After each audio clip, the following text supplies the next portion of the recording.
오늘은 야곱 시리즈 19번째 말씀을 여러분들과 나누겠습니다. 야곱의 인생이 요동을 쳤습니다. 오락가락하고 늘 불안정한 험악한 나그네 세월을 보내게 됐는데 그 이유 중에 하나가 뭐냐면 결국은 야곱의 정체성, 내가 누구인가에 대해서 잘 몰랐기 때문입니다.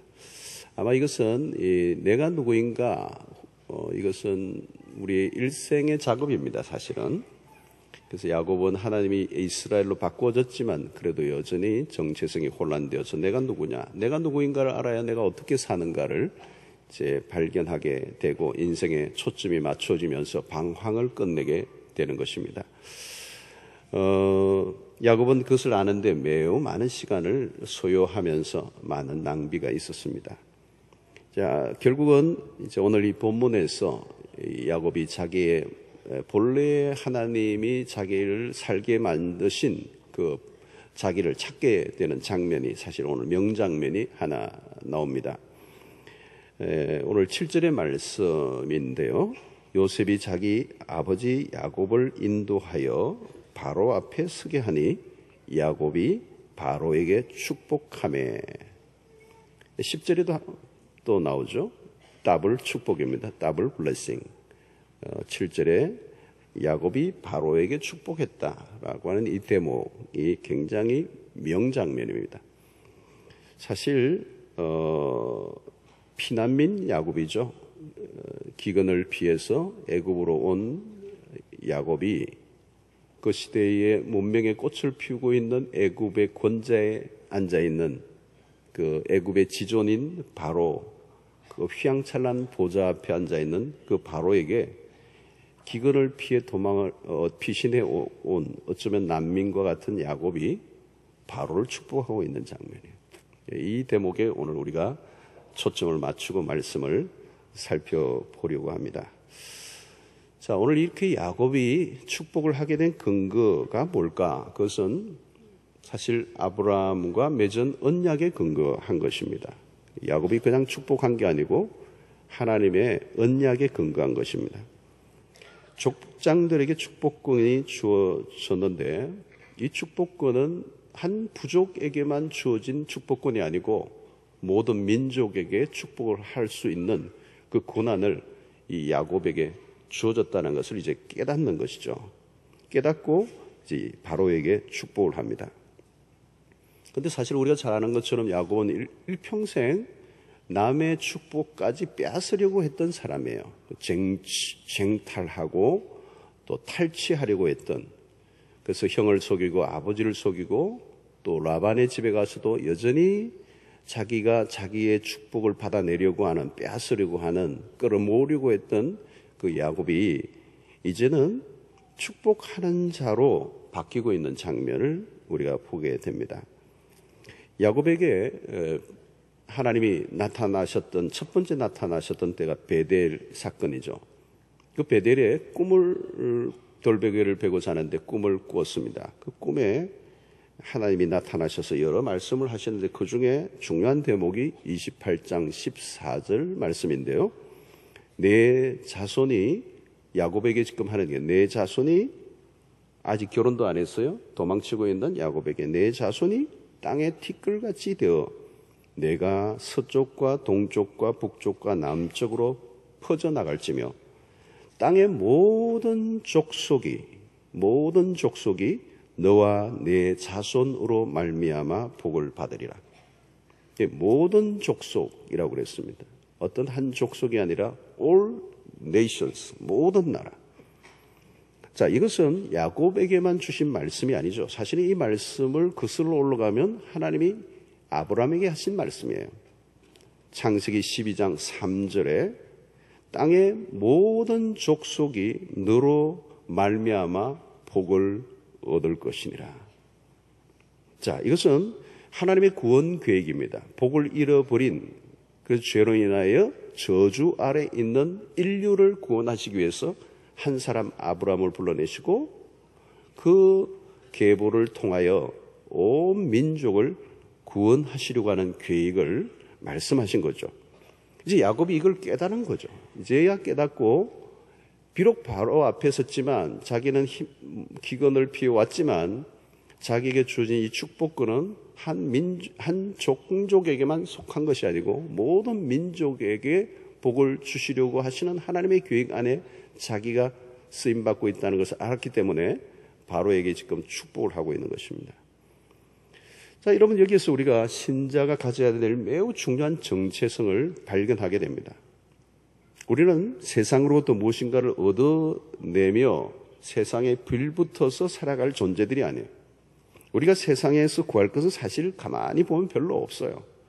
우리가 세상에 줄 것이 있는 것입니다.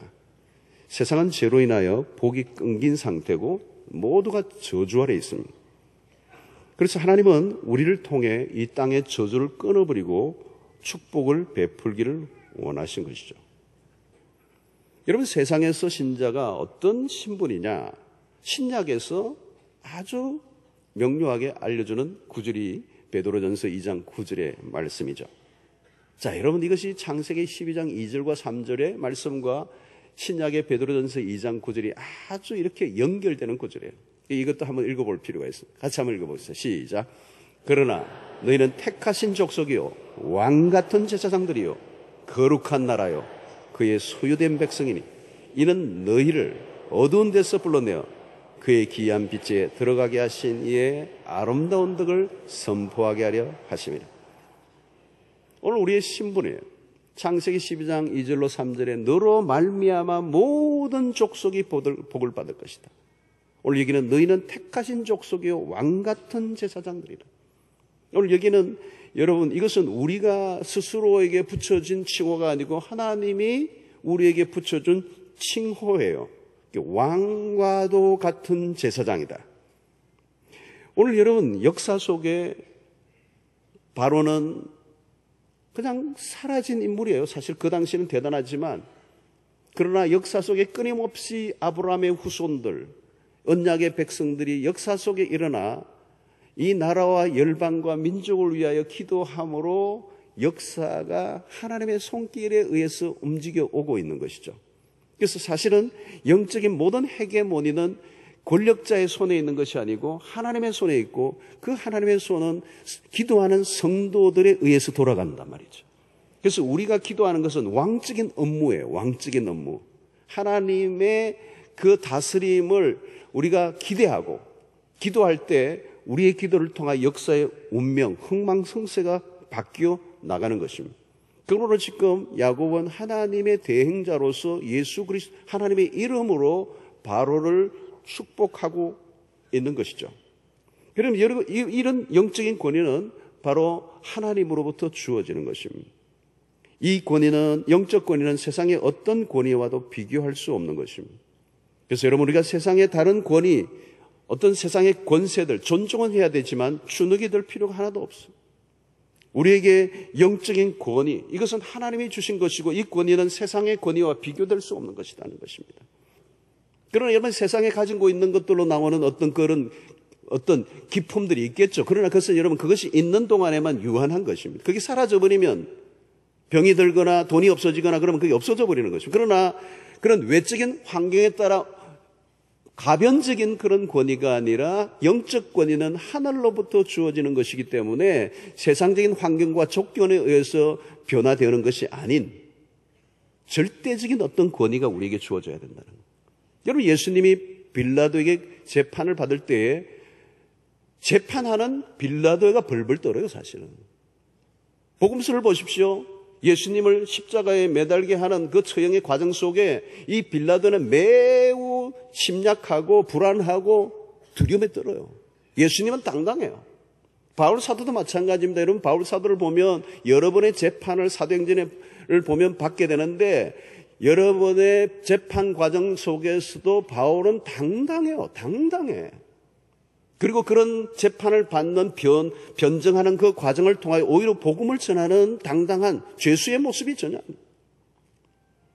사도행전 27장에 보면 무슨 사건이 일어납니까? 바울을 싣고 가던 로마로 가던 이 배가 풍랑을 만나서 전복 위기에 있게 될 때 모든 사람들이 초죽음이 되고 선주와 선장도 꼼짝 못하고 있는 그 상황 속에 바울은 하나님의 권위를 얻고 이 배가 침몰하지 않을 것이며, 그리고 그들에게 어떤 지시를 해 나갈 때 사람들이 바울의 말에 귀를 기울이는 거예요. 결국은 그 풍랑 속에서, 위기 속에서 바울은 영적인 권위를 회복하고 죄수이지만, 끌려가는 죄수이지만 선장이 되는 거예요. 유일한 선장이에요.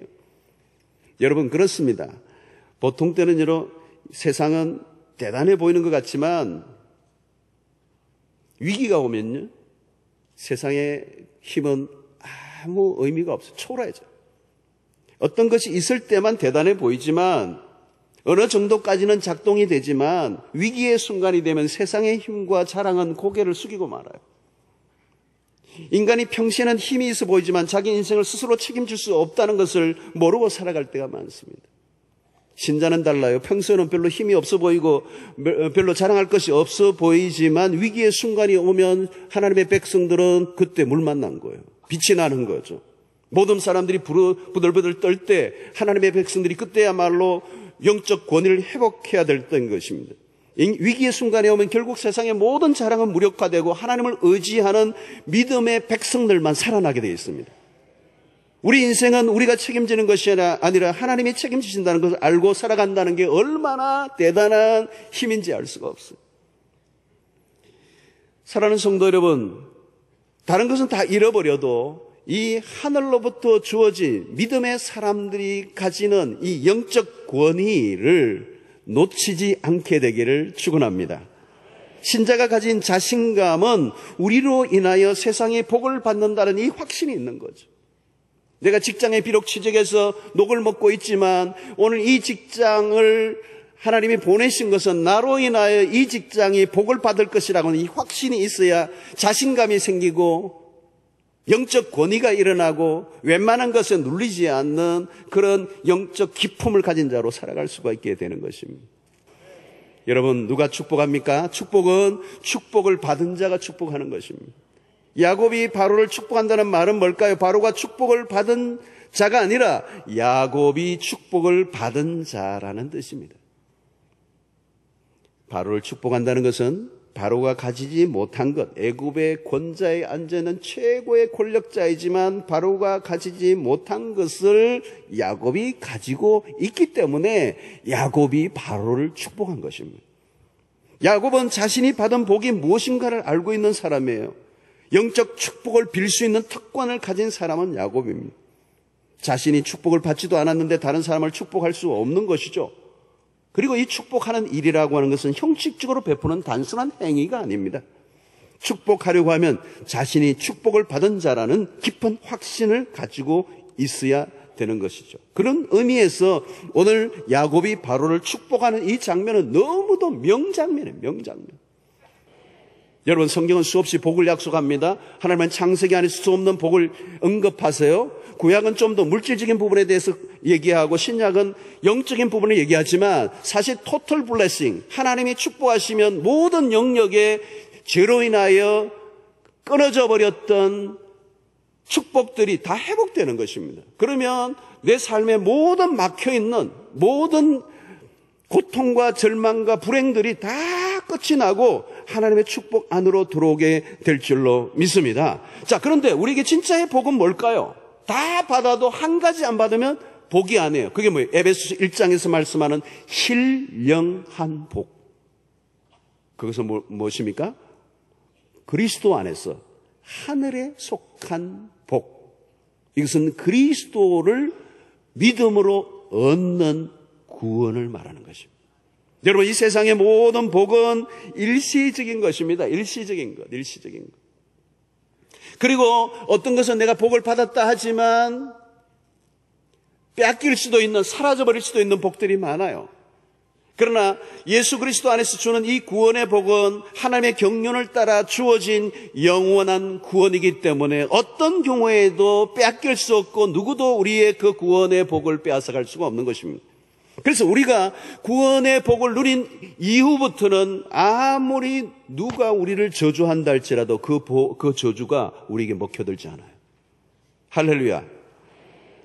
세상을 사는 동안에 다양한 복들이 있지만 일반적으로 세상에 누리는 복들 뭐 다 차이가 크고 작고 조금 더 많이 누리고 조금 덜 누리고 있는 것들이 있겠지만, 그러나 구원의 복은 그렇게 비교하며 조금 덜 이게 아니라 예수 그리스도 안에서 믿음으로만 얻을 수 있는 복이에요.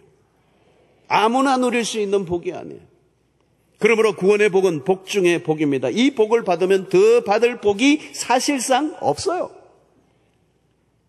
천국의 복, 영생의 복, 이게 아브라함에게 약속하셨던 창세기 12장 2절로 3절에 약속했던 그 복이에요. 여러분. 여러분, 좋은 집에 사는 것은 복일 수도 있어요. 그러나 아닐 수도 있어요. 그것 자체로만 복인가 아닌가를 판별할 수가 없어요. 왜? 가변적인 것이기 때문에, 일시적인 것이기 때문에. 그러나 구원의 복은 영원한 것입니다. 사랑하는 성도 여러분, 그러므로 우리는 끊임없이 축복하는 삶을 살아야 합니다. 그것이 우리의 정체성이고 우리의 사명입니다. 어떤 경우에도 이 세상이 하나님의 축복 안으로 들어오도록 저주하지 말고 축복하는 삶을 살아야 될 줄로 믿습니다. 여러분, 우리의 입에서는 저주가 나가면 안 돼요. 여러분 보세요. 창세기 12장 3절에 너를 축복하는 자에게는 내가 복을 내리고 너를 저주하는 자에게는 내가 저주하리니. 여러분, 다른 사람이 나를 축복하게 해야 돼요. 예수 안 믿는 사람이 우리를 축복해야 돼요. 그래야 나를 축복하는 사람이 그가 축복을 받아요. 그런데 그가 나를 저주하게 하면 어떻게 돼요? 그가 저주를 받게 된단 말이죠. 그래서 우리는 다른 사람이 나로 축복하도록 만드는 삶을 살아야 할 뿐만 아니라 내 주변의 사람들을 축복함으로 내 주변의 모든 사람이 나로 말미암아 구원을 얻고 복을 받는 역사가 일어나야 진정한 우리의 사명을 다하는 것입니다.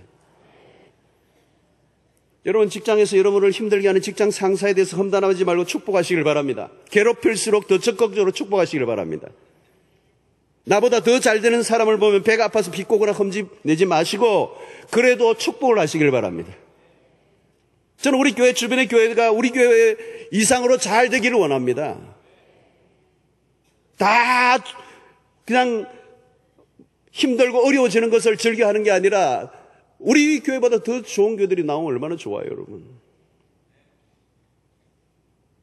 목회할 때도 마찬가지예요. 막 그냥 힘들게 하면서 그냥 교회를 떠나가는 사람이 있으면 막 그냥 욕을 하고 그냥 저주를 쏟고 심리도 못 가서 발병 날 거다 그러면은 다시 나중에 오고 싶어도 못 와요. 갈 때 힘들게 했더라도 축복하고 보내는 거예요. 혹시 떠나실 분 제가 축복을 해드리겠습니다. 마음껏 축복을 해드리겠습니다. 예. 그럼 나중에요. 차라리 옛날에 그 교회가 나았어. 이렇게 돌아오신다고. 여러분, 내 옆에 있는 경쟁 가게보다 경쟁 가게가 있는데 잘 되도록 축복하는 게 쉽지는 않아요. 막 손님이 막 줄을 가시고 우리는 안 오고. 그래 축복하세요. 더 축복하세요. 저 집 망하게 해달라. 그리고 우리 집 안 돼. 망하면 우리 집으로 오는 게 아니에요. 그 집이 잘 되도록 축복하십시오. 그 축복하는 마음을 하나님 축복하시고 그 집이 흘러넘쳐서 우리 집으로도 올 거라고. 여러분들, 이건 쉬운 일은 아니에요. 그러나 주님이 우리에게 주신 말씀이에요. 우리는 원수까지도 사랑하고 나를 핍박하는 자까지도 위하여 기도하라고 말씀하셨어요. 우리는 미워할 고난이 없어요. 우리는 저주할 고난이 없어요. 축복할 고난만 하나님이 우리에게 주신 줄로 믿습니다. 저는 오늘 이 나라 민족이 여러분 인터넷 같은 데 보면 우리나라 인터넷 발달한 인터넷을 보면 아주 좋은 일 밑에도 댓글을 악플을 다는 사람이 있어요. 그 영혼이 이미 저주 아래 있는 거죠. 그것밖에는 없기 때문에 자기 안에 있는 게 나오잖아요. 자기 안에 있는 게 나온 거예요. 그러니까 여러분, 오늘 우리는 어떤 경우에도 요즘 청소년들도 이 말을 하면 욕이에요. 욕이 아니면 말이 안 나와. 그 어린 초등학생이 그 엄마가 비 올 때 학원에 가기 싫을 때 학원 보낸 날 엄마를 이렇게 저렇게 보셨죠. 아주 끔찍한 시를 지은 거예요, 동시를. 여러분, 그 마음 안에 병이, 영혼에 어린아이들이 요즘 병이 들어있어요. 여러분, 이 시대 속에 그것을 보면서 우리에게 뭐가 있어요? 책임감을 느끼는 거예요. 책임감. 그게 책임감이에요. 오늘 시대 악포를 달고 욕을 하고 분노가 가득 차 있고 저주를 쏟아내는 이 세상의 한가운데서 여러분, 우리가 어떤 책임감을 느끼지 않는다는 문제가 있어요. 그래서 우리는 인터넷 속에서도 더 좋은 말, 사랑의 언어, 축복의 언어, 격려의 언어, 인정의 언어, 칭찬의 언어,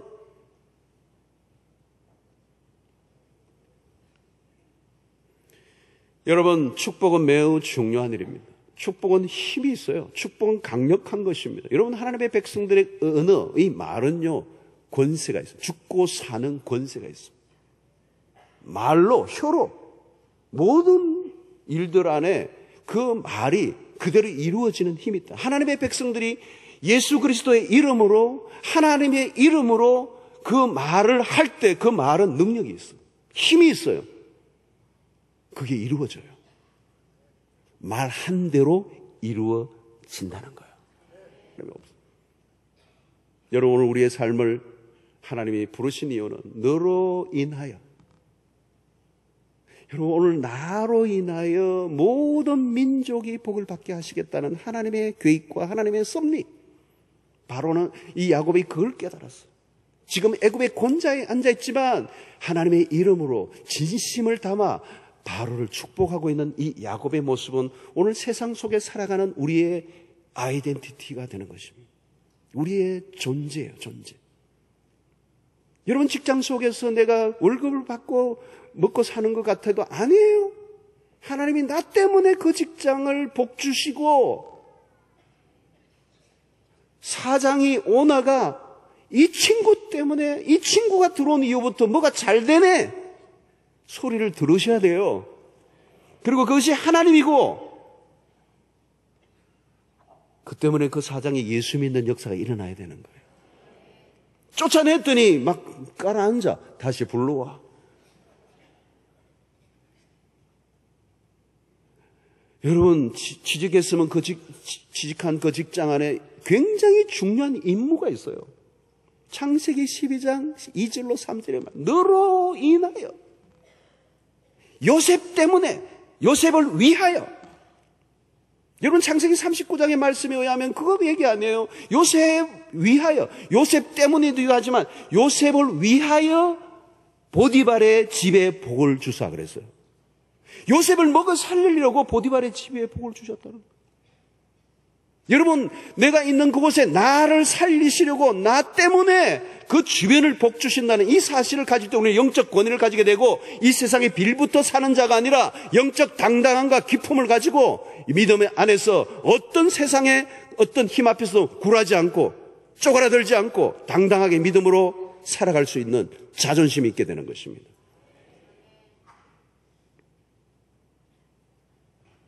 여러분, 세상적으로 아무리 부유해도 그거 속지 마세요. 우리가 축복하지 않으면, 하늘로부터 임하지 않으면 복을 받을 자가 없습니다. 왜 축복입니까? 축복이라는 단어가 하나님의 복을 빌다. 복은 위로부터 오는 것입니다. 하나님이 주시는 것입니다. 하나님의 그 주시는 그 복을 하나님의 백성들을 통하여 나누기를 원하셨어요. 그래서 오늘 우리는 복의 근원이라고 그랬잖아요. 너는 복의 근원이 될지라, 너는 복이 될지라, 복의 통로가 될지라, 복의 유통자가 될지라. 오늘 이 세상이 복을 원하고 있습니다. 참된 복이 뭔지 몰라. 오늘 우리를 통하여 이 세상이 복을 받기를 원하시는 하나님의 마음을 알고, 오늘 이제 창세기 12장 2절에 3절의 말씀이 실현되는 이 놀라운 모습을 야곱을 통하여, 바로를 축복하는 이 모습을 통하여 우리에게 보여주고 있습니다.